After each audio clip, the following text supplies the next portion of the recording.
out by coming up to the golf club. They decided the best place to have this was somewhere within the golf course grounds, and so he met Bud Oakley. And for those of you in the golf club, you know that Bud Oakley is the most revered member. He started this golf course.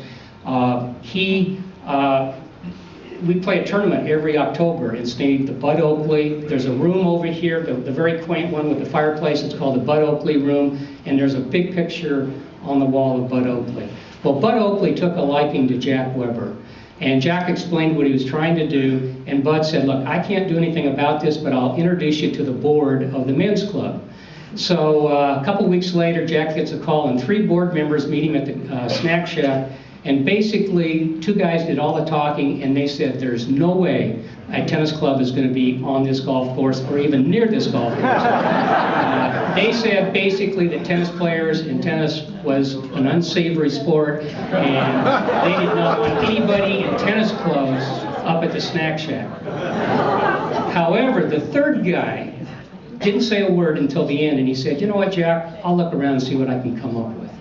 So I interpreted that as they were going to try to offer Jack some bad property that he wouldn't accept, and hopefully the tennis club would go away. Well, it didn't happen that way. Jack found the current site, and the way that happened, he met with Bud again at the snack shack, and Bud was asking him how it was going, and he was telling him how much problem, but he found this site down by the superintendent maintenance area. And Bud said, well, you know, the superintendent's down there. Why don't we go down there and take a look at this? So they walked down, and the superintendent took a liking to Jack. And they went up, and Jack pointed out the area where the club is. And they had these huge mounds of dirt and sand that they were using for maintenance. And the superintendent didn't know what the board was thinking. And he said, oh, yeah, I could get a bulldozer. I could push all that dirt out of the way. You could put your tennis courts right here. So with that, Jack went back, talked to Jack Kalo, talked to Don Milo, and the political end of this whole thing began. They worked with the city, they worked with other golf club board members, and they finally got it on the agenda of the board, of the golf club board, and they took a vote, and the vote was 4-4.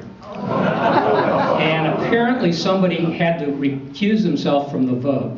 And under the concession agreement, it said that the mayor broke the tie. And the mayor happened to be Mayor Rossler, famous Mayor Rossler. And he was the first mayor. He was the mayor for 26 years.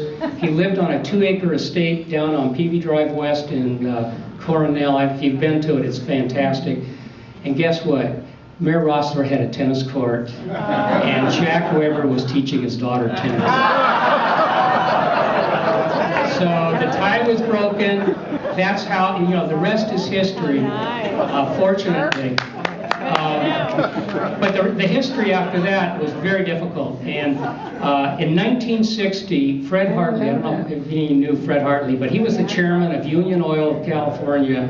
I spent my entire career with the oil business, and I knew Fred, and he was a tough guy. He had a national, international reputation, and but he wanted this tennis club. So Fred Hartley made a presentation to the city in March of 1960, and I found his document in the city file, and it was typed on one of those old typewriters on onion skin paper. You could hold it up and see through it.